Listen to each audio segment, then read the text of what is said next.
Hi, everyone. Welcome back to Biteable, the bite-sized podcast for your brain. My name's Sierra, and today we're going to be talking about Sola Flowers.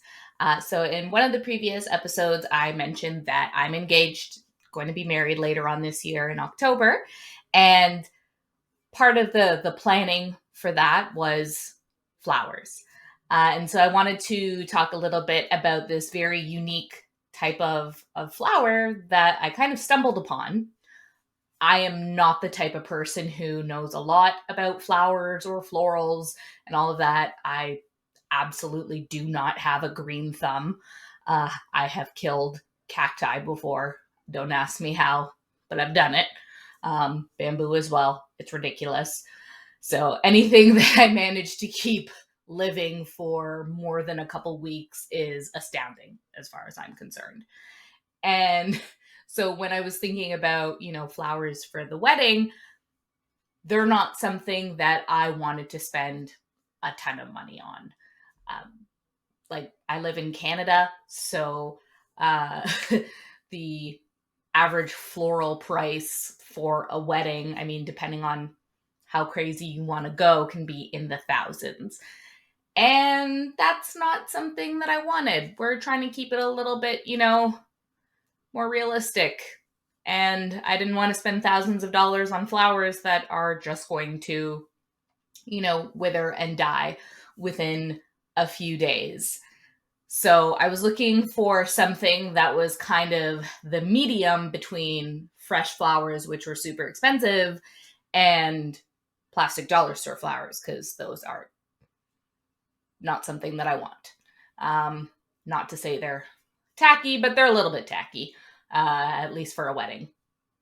Around the house, that's fine. I have a couple right there. Yeah, it's fine. But it's not something that I wanted as my bouquet or my centerpieces. And just the quality of them. You can get some really nice ones, silk ones and whatnot, but then those end up being almost just as expensive as actual flowers. So I kind of wanted to hit that middle ground, not break the budget, but still have something that looks nice. And so that's where, when I was like looking up other options and looking up different flowers and stuff like that we could use, I stumbled upon Sola Flowers. So what they are this very, it's actually kind of cool because they're made of wood, but they come from the tapioca plant root. So, like bubble teas, the tapioca balls in there, it's the same thing. Um, and it's really interesting because I didn't know that this was a thing. I like was seeing pictures of them on Instagram and stuff, and I was like, oh yeah, those look beautiful. They look like flowers. They look very realistic. So I was very curious about, essentially how how you can use them in, your wedding as actual flowers. So just a little bit about the actual Sola flowers, they're called, and it's Sola. It's a tropical species of the Eurobiaceae family. I maybe butchered that word. Um, poinsettias and castor oil plants also belong to the same family.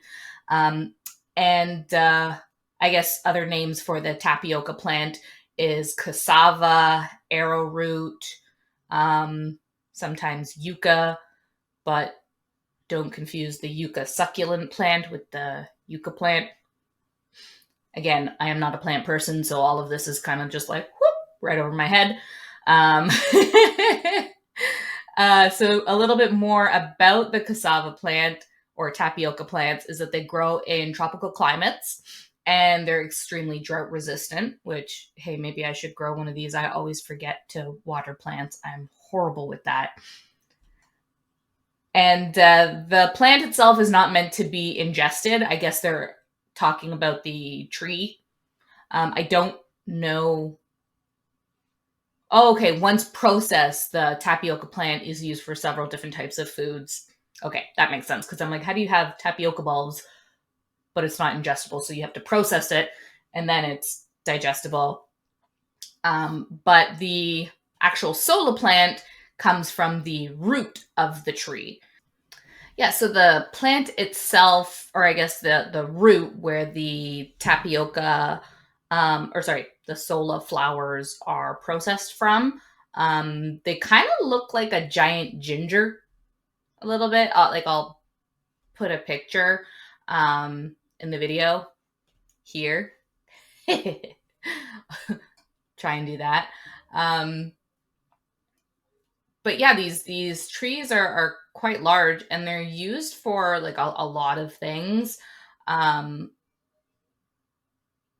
like obviously like tapioca balls in the bubble tea.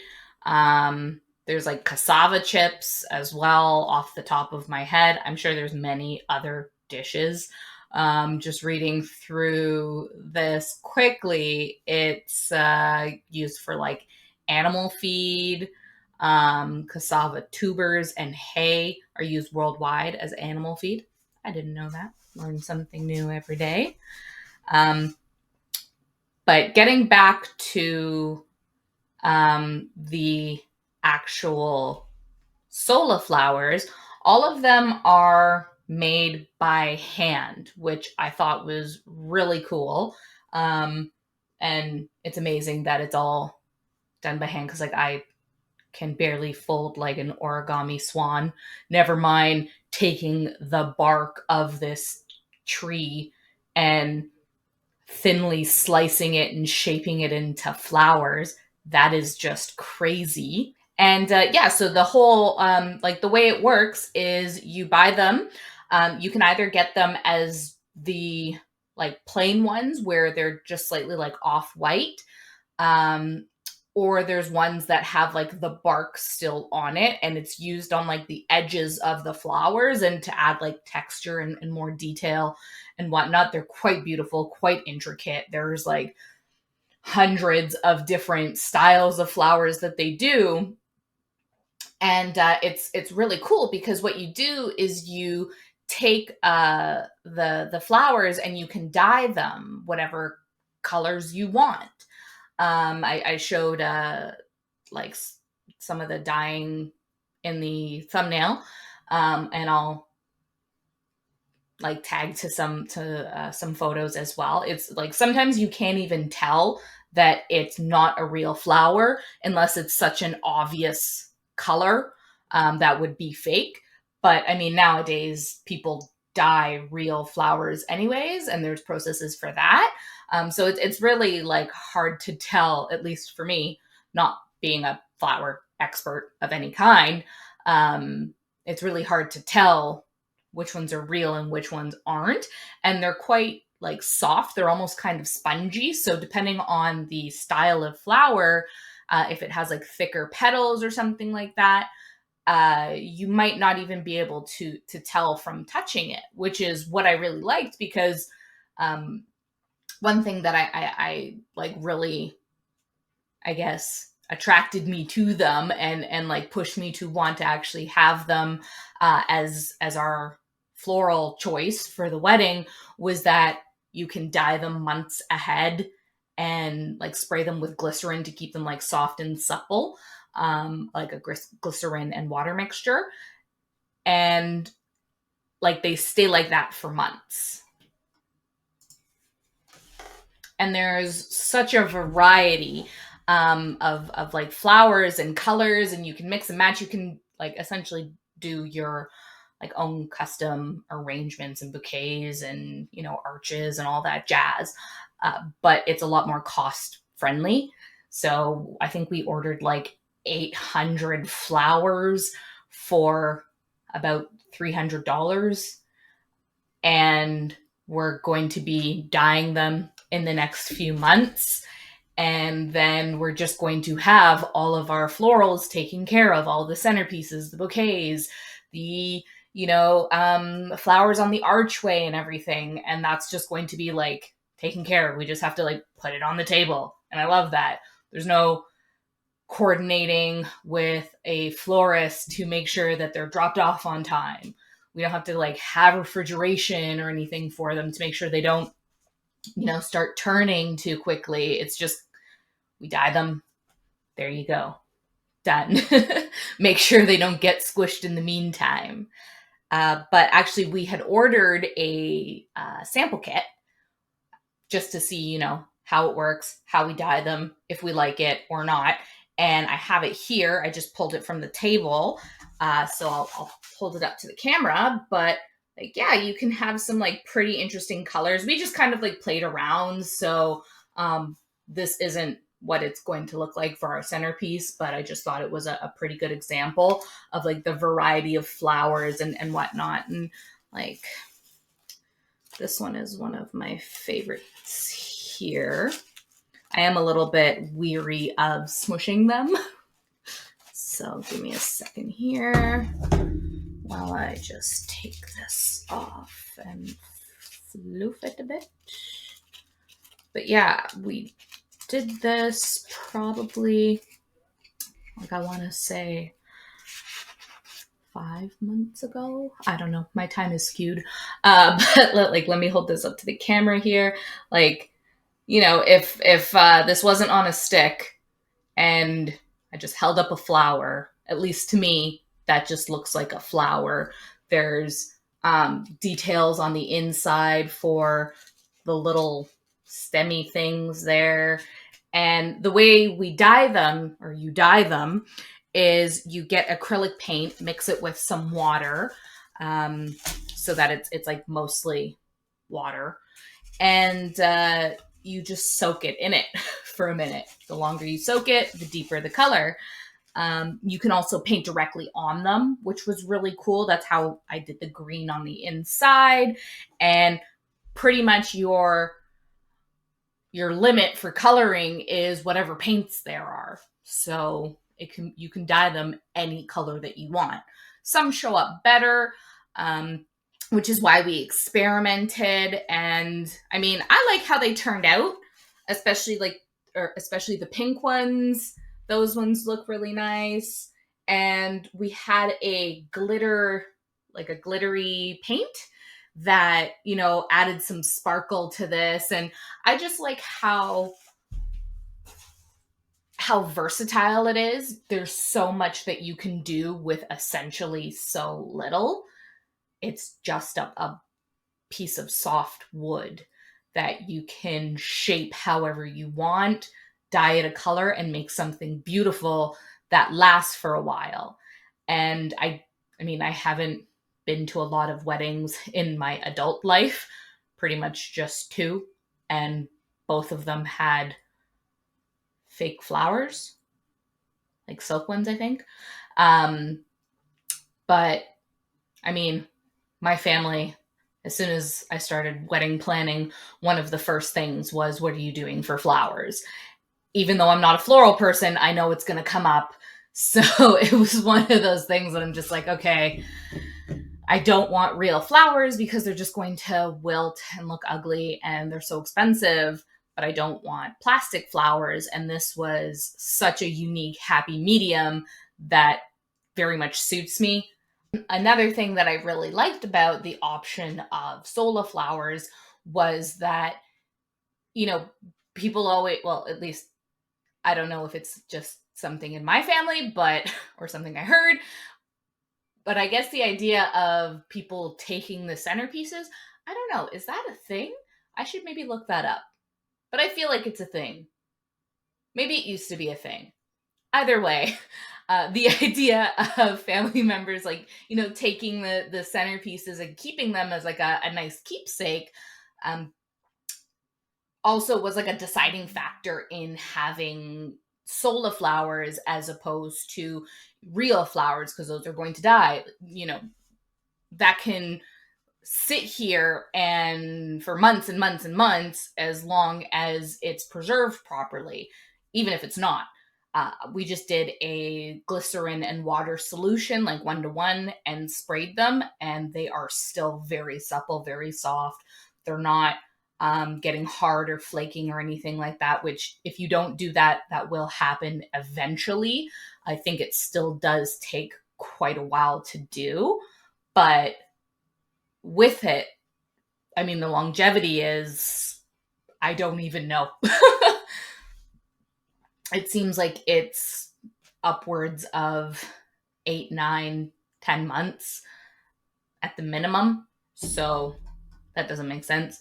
It's upwards of, I guess, maybe a year or something like that. I'm going to look that up. How long do Sola Flowers last? Well, having just looked it up, I mean, a lot of sites say forever and that they're biodegradable. I do know when I first started looking into it, though, that I read, they will get hard and brittle and start to crack. And the way to prevent that is the glycerin solution. So essentially, you can just keep those forever. They'll biodegrade at some point because it is wood. Other than the paint, that's about it. And I like the idea of not only do I have a hand in crafting it and personalizing it for our special day, but it's also environmentally friendly-ish, besides the paint. Not that part. That's not environmentally friendly. So yeah, let me know what you guys think about Sola Flowers. Are any of you engaged, getting married, just like flowers or the idea of them? I think they're really cool. I do wish that the supply chains were a bit better because they're a little bit hard to find in Canada right now.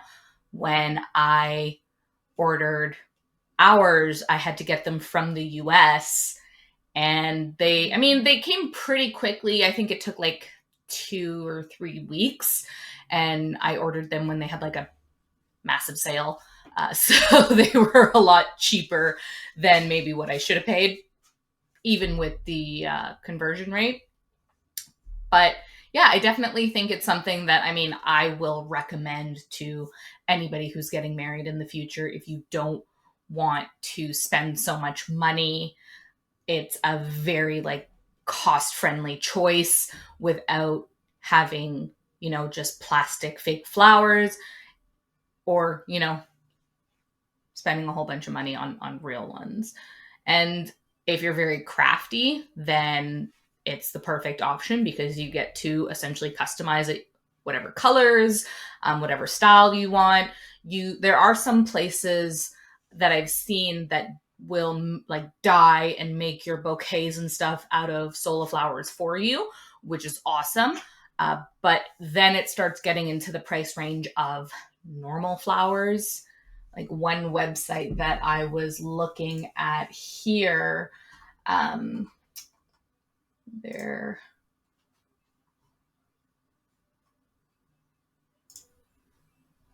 Yeah, like some of the prices for Sola Flowers that are pre-made, and whether it's a bouquet or a centerpiece or something like that, they can start anywhere from $15 for like a bouquet, which is pretty good.